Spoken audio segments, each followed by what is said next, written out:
किसी गांव में रतन सिंह नाम का एक सेठ अपनी पत्नी के साथ रहता था। उसका एक ही बेटा था जो व्यापार के काम से परदेश गया हुआ था। गांव के लोग सेठ के पास अपनी समस्याएं लेकर आते। रतन सिंह गांव का सेठ होने के साथ अक्लमंद भी था, इसलिए उसको लोगों की समस्याएं सुलझाने में बहुत आनंद आता था। उसको इस बात से खुशी होती थी कि लोग उसकी अक्लमंदी को पहचानते थे और मानते भी थे। एक दिन की बात है, एक बूढ़ा आदमी सेठ जी के पास आया और बोला, सेठ जी, मेहरबानी करके मेरी मदद कीजिए। मेरे पड़ोसी ने मेरी बकरियां चुरा ली हैं। सेठ जी ने उसकी बातें ध्यान से सुनी, फिर पूछा, ठीक है, पर ये बताओ कि तुम्हारी परेशानी क्या है। सेठ जी, मेरी परेशानी यह है कि मेरे पड़ोसी ने मेरी बकरियां चुरा ली है। मैं एक गरीब आदमी हूँ और इतना गरीब हूँ कि मैं उसके बदले में और बकरियां नहीं खरीद सकता। सेठ जी ने पड़ोसी से पूछा, और तुमको इसके बारे में क्या कहना है। सेठ जी, मुझे नहीं मालूम कि यह आदमी क्या कह रहा है। मेरे पास बहुत सारी बकरियां हैं, पर उनमें से कोई भी बकरी इनकी नहीं है। इस बात का फैसला करना आसान नहीं था। सेठ जी को ऐसे मामले सुलझाने में बहुत अच्छा लगता था। उसने कहा, मैं तुम लोगों का एक इम्तिहान लेता हूँ। जो भी वह इम्तिहान पास कर लेगा वही बकरियों का मालिक होगा। मैं जानना चाहता हूँ कि इस दुनिया में सबसे ज्यादा तेज चीज क्या है। जब तक तुम लोग इस सवाल का जवाब न ढूंढ लो, यहाँ वापस मत आना। दोनों लोग सिर हिलाते हुए अपने अपने घर चले गए। अब इस बात का जवाब कौन दे सकता था। उस बूढ़े आदमी की एक बेटी थी, जिया। वह जितनी सुंदर थी उतनी ही अक्लमंद भी थी। बुढ़ा जब घर वापस आया तो सेठ जी का सवाल उसने अपनी बेटी से पूछा। तुरंत ही उसने अपने पिता के कान में कुछ फुसफुसाया जो उस सेठ को खुश कर सकता था। अगली सुबह ही वह बुढ़ा सेठ के घर की तरफ रवाना हुआ। सेठ ने जब बूढ़े को देखा तो वह आश्चर्य में पड़ गया और बोला, अरे, क्या तुमको मेरे सवाल का जवाब मिल गया। जी सेठ जी, यह कोई ज्यादा मुश्किल सवाल नहीं था। हाँ, तो फिर बताओ कि इस दुनिया में सबसे ज्यादा तेज चीज क्या है। सेठ जी, समय। वह हमारे पास कभी भी काफी नहीं होता। यह हमेशा ही बहुत जल्दी चला जाता है और हमारी पकड़ में नहीं आता। जो हम करना चाहते हैं उसके लिए हमारे पास कभी भी समय काफी नहीं होता। बुढ़े के इस जवाब से तो सेठ भी चौकन्ना रह गया, क्योंकि उसको तो अपने आप पर भी यकीन नहीं था कि वह खुद भी इस सवाल का जवाब दे सकता था। उसने बुढ़े से पूछा, इस सवाल के जवाब में तुम्हारी किसने सहायता की। किसने बताया तुमको। किसी ने नहीं सेठ जी, ये मेरे अपने शब्द है। मुझे किसी ने कुछ नहीं बताया। तुम मुझे सच नहीं बता रहे हो, इसके लिए क्या तुम जानते हो मैं तुम्हें सजा भी दे सकता हूँ। ये सुनकर बुढ़ा डर गया। वह और आगे झूठ नहीं बोल सका। इस सवाल का जवाब मेरी बेटी जिया ने मुझे बताया है। वह एक बहुत ही समझदार लड़की है। लगता है कि वह बहुत अक्लमंद लड़की है। मैं उनसे मिलना चाहूँगा। जी ठीक है सेठ जी, मैं कल ही अपनी लड़की को आपके पास लेकर आऊँगा। अगले दिन ही वह बुढ़ा अपनी बेटी को सेठ जी के पास ले आया। सेठ जी तो पहले ही उसकी अक्लमंदी का सिक्का मान गया था और उसको देखकर तो वह उसकी सुंदरता का भी सिक्का मान गया और बोला, तुम बहुत अक्लमंद हो और साथ में सुंदर भी। यह मेरे लिए बड़ी इज्जत की बात होगी अगर तुम मेरे बेटे के साथ शादी कर लो। जिया ने जवाब दिया, सेठ जी, यह बात बोलकर तो आपने मेरे घर की इज्जत ही बढ़ा दी। हालांकि सेठ जी इस बात से बहुत खुश था कि उसको इतनी सुंदर और अक्लमंद बहू मिल जाएगी, पर वह उससे डरा हुआ भी बहुत था, क्योंकि वह वाकई बहुत अक्लमंद थी। वह नहीं चाहता था कि वह उसके पास आने वाले मामलों में दखल दे। वह अपनी इज्जत को, जो उसको अपनी अक्लमंदी की वजह से मिली हुई थी, किसी से बांटना नहीं चाहता था, अपनी पत्नी से भी नहीं। सो सेठ जी ने उससे कहा, जो कुछ भी मेरे घर में है वह सब तुम्हारा है, पर तुम्हारे लिए मेरे घर में बस एक ही नियम होगा कि तुम मेरे सामने आए हुए मामलों में कोई दखल अंदाजी नहीं दोगी। अगर तुमने यह नियम तोड़ा तो मैं तुमको तुम्हारे पिता के घर भेज दूंगा। जी ठीक है, आप जैसा बोलोगे मैं वही करूँगी। जी का लड़का व्यापार करके परदेश से अपने घर आया तो सेठ जी ने अपने लड़के की शादी जिया से कर दी। कुछ समय तक तो सब ठीक चलता रहा। सेठ जी के पास लोग अपने मामले लेकर आते और वह उनको सुलझाते और जिया अपने घर के काम में लगी रहती। अक्सर वह सेठ जी के फैसलों को ठीक ही मानती थी। एक दिन सेठ जी ने दो लड़कों को एक पहेली दी जो अपनी भेड़ों पर लड़ रहे थे। जो सचमुच में भेड़ का मालिक था, वह लड़का उस पहेली को लेकर बहुत परेशान था। यह सब देखकर जिया से रहा नहीं गया। उसने उस लड़के से पूछा, भैया तुम इतने परेशान क्यों हो? सेठ जी ने मुझे बिल्कुल ही नामुमकिन काम दे रखा है। उसने हमें एक एक अंडा दिया है और कहा है जो कोई इस अंडे के बच्चे को मुझे सुबह लाकर दिखाएगा, भेड़ें उसी की होंगी। जिया जानती थी कि उसको उस लड़के की सहायता नहीं करनी चाहिए, पर इसका हल बहुत ही साफ था और वह लड़का उस काम को लेकर वाकई बहुत परेशान था। तो वह उसको उसके काम का हल बताए बिना न रह सकी। उसने लड़के से कहा, सेठ जी के पास थोड़ा सा चावल लेकर जाओ और उससे कहो कि वह उस चावल को आज ही बो दे, ताकि तुम कल सुबह उस अंडे में से निकले बच्चे को वह मुलायम ताजा चावल खिला सको। उसको भी पता चल जाएगा कि एक दिन में चावल उगाना उतना ही नामुमकिन है जितना आज के अंडों में से सुबह चूजे का निकलना। लड़का यह सुनकर बहुत खुश हुआ। वह तुरंत ही सेठ जी के पास चावल लेकर गया और जो शब्द जिया ने उससे कहे थे उसने वही शब्द जाकर सेठ जी से कह दिए। पर सेठ जी यह सुनकर खुश नहीं हुआ, वो बहुत गुस्सा हुआ। उसने पूछा, किसने कहा तुमसे यह सब? किसने दिए तुम्हें चावल? तुम्हारे जितने बड़े बच्चे के लिए ये शब्द बहुत ज्यादा अक्लमंदी के है। ये मेरे ही शब्द है सेठ जी, ये मेरे ही विचार है, किसी और ने इसमें मेरी कोई सहायता नहीं की। देख लो, अगर तुमने झूठ बोला तो मैं तुझको सजा दूंगा। इस पर वह लड़का चिल्ला पड़ा, सेठ जी वह आपके घर की बहू थी, उसने सोचा कि आप मेरी अक्लमंदी की कदर करोगे।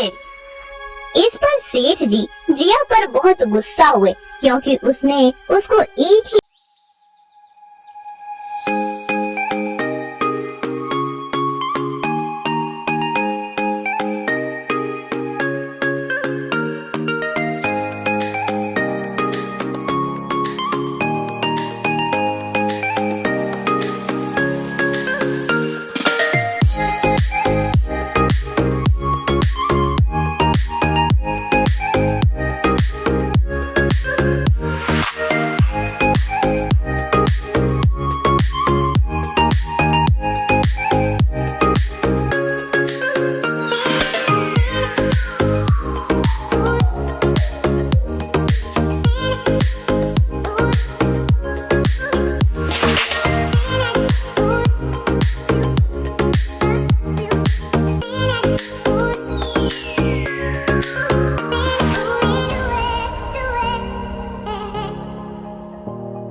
नियम मानने को बताया था और वही उसने तोड़ दिया।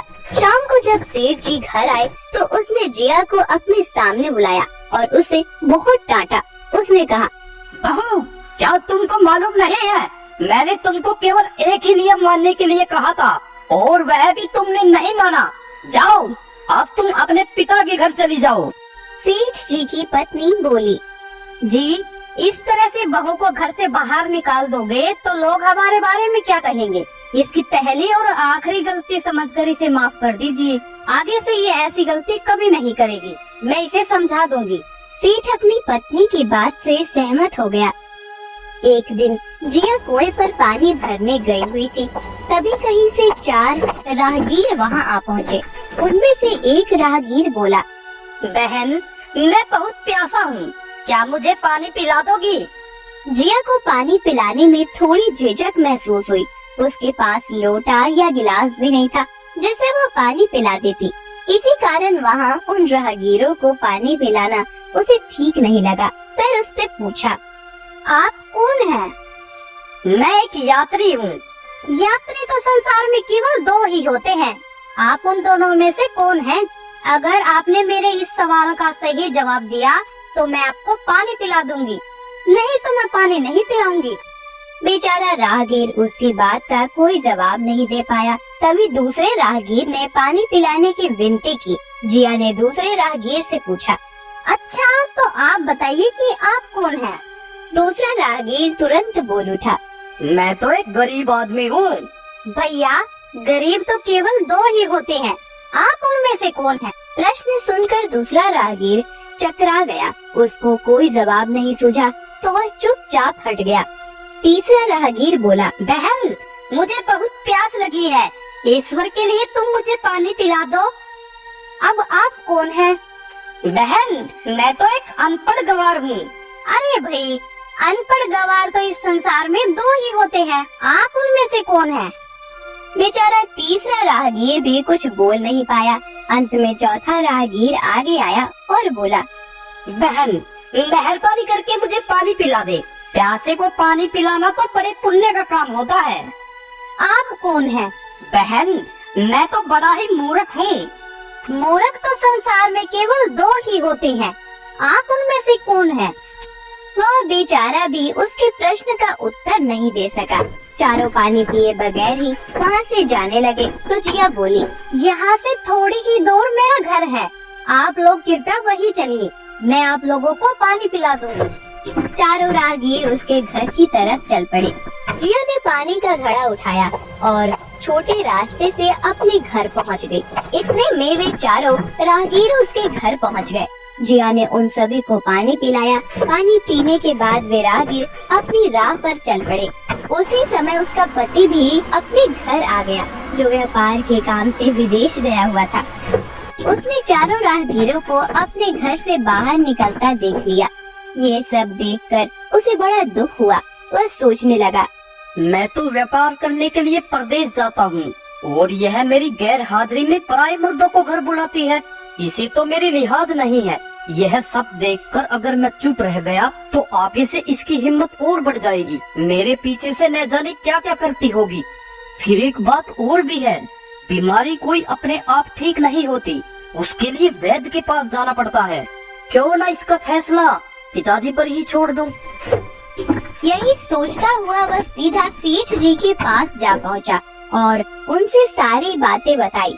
सेठ जी ने उसकी सारी बातें सुनकर उसी वक्त गुस्से में बहू को बुलाने के लिए अपने एक आदमी से कहा, तुरंत बहू को सभा में उपस्थित किया जाए। उस आदमी को अपने घर पर आया देख उस सेठ की पत्नी ने अपनी बहू से पूछा, क्या बात है बहू रानी, तुम्हारी किसी से कहासुनी हो गई क्या, जो उनकी शिकायत पर तुम्हारे पिताजी ने तुम्हें बुलाने के लिए अपने आदमी भेज दिए? जिया ने सास की चिंता को दूर करते हुए कहा, नहीं सासू माँ, मेरी किसी से कोई कहासुनी नहीं हुई, आप बिल्कुल भी फिक्र ना करें। फिर वह उस आदमी के साथ सेठ जी के पास चली गई। सेठ ने बहू से पूछा, तुम दूसरे मर्दों को घर क्यों बुला लाई, जबकि तुम जानती थी कि तुम्हारा पति घर पर नहीं है? जी, मैंने तो केवल कर्तव्य का पालन किया है। प्यासे को पानी पिलाना कोई अपराध नहीं है, यह हर गृहिणी का कर्तव्य है। जब मैं कुएं पर पानी भरने गई थी तब तन पर मेरे कपड़े अजनबियों के सामने उपस्थित होने के नहीं थे। इसी कारण उन राहगीरी को कुएं पर पानी नहीं पिलाया। उन्हें बड़ी प्यास लगी थी और मैं उन्हें पानी पिलाना चाहती थी, इसलिए उनसे मैंने मुश्किल प्रश्न पूछे और जब वे उनका उत्तर नहीं दे पाए तो उन्हें घर बुला लाई। घर पहुंचकर ही उन्हें पानी पिलाना उचित था। सेठ जी को बहू की बात ठीक लगी। सेठ जी को उन प्रश्नों के बारे में जानने की बड़ी उत्सुकता हुई जो बहू ने चारों राहगीरों से पूछे थे। भला मैं भी तो सुनूं कि वे कौन से प्रश्न थे जिनका उत्तर वे लोग नहीं दे पाए। बहू ने तब वे सभी प्रश्न दोहरा दिए। बहू के प्रश्न सुनकर सेठ जी और सभा में बैठे सभी लोग चकित रह गए। फिर सेठ जी ने उससे कहा, तुम खुद ही इन प्रश्नों पे उत्तर दो, हम अब तुमसे जानना चाहते हैं। जी, मेरे पहले प्रश्न का उत्तर है कि संसार में सिर्फ 2 ही यात्री है, सूर्य और चंद्रमा। मेरे दूसरे प्रश्न का उत्तर है कि बहू और गाय इस पृथ्वी पर ऐसे 2 प्राणी हैं जो गरीब हैं। अब मैं तीसरे प्रश्न का उत्तर सुनाना चाहती हूँ। हर इंसान के साथ हमेशा अनपढ़ गवारों की तरह जो हमेशा चलते रहते हैं वो भोजन और पानी है। चौथे आदमी ने कहा था कि वह मूर्ख है और जब मैंने उनसे पूछा कि मूर्ख तो 2 ही होते हैं, तुम उनमें से कौन से मूर्ख हो, तो वह उत्तर नहीं दे पाया। इतना कहकर वह चुप हो गई। सेठ जी ने बड़े आश्चर्य से पूछा, क्या तुम्हारी नजर में इस संसार में 2 ही मूर्ख हैं? जी हाँ, इस घड़ी इस समय मेरी नजर में सिर्फ 2 ही मूर्ख हैं। तुरंत बताओ कि वे 2 मूर्ख कौन है? जी, मेरी जान बख्श दी जाए तो मैं इसका उत्तर दूं। सेठ जी को बड़ी उत्सुकता थी यह जानने की कि वे 2 मूर्ख कौन हैं, तो उसने तुरंत बहू से कह दिया, तुम बेफिक्र होकर कहो, हम वचन देते हैं तुम्हें कोई सजा नहीं दी जाएगी। पहले मूर्ख तो मेरे पति जी हैं, जिन्होंने पूरी बात जाने बिना ही अपनी पत्नी की शिकायत अपने पिता से की। अगर इन्हें शक हुआ ही था तो यह पहले मुझसे पूछ तो लेते, मैं खुद ही इन्हें सारी बात बता देती। इस तरह घर परिवार की बेइज्जती तो नहीं होती। उसके पति को अपनी गलती का एहसास हुआ। सेठ जी ने तब पूछा, और दूसरा मूर्ख कौन है? दूसरा मूर्ख खुद इस गांव का सेठ है, जिन्होंने अपनी बहू की मान मर्यादा का जरा भी ख्याल नहीं किया और बिना सोचे समझे बहू को भरी सभा में बुला लिया। बहू की बात सुनकर सेठ जी पहले तो क्रोध से आग बबूला हो गया, परंतु तभी सारी बातें उसकी समझ में आ गई। समझ में आने पर सेठ जी ने बहू से माफी मांगी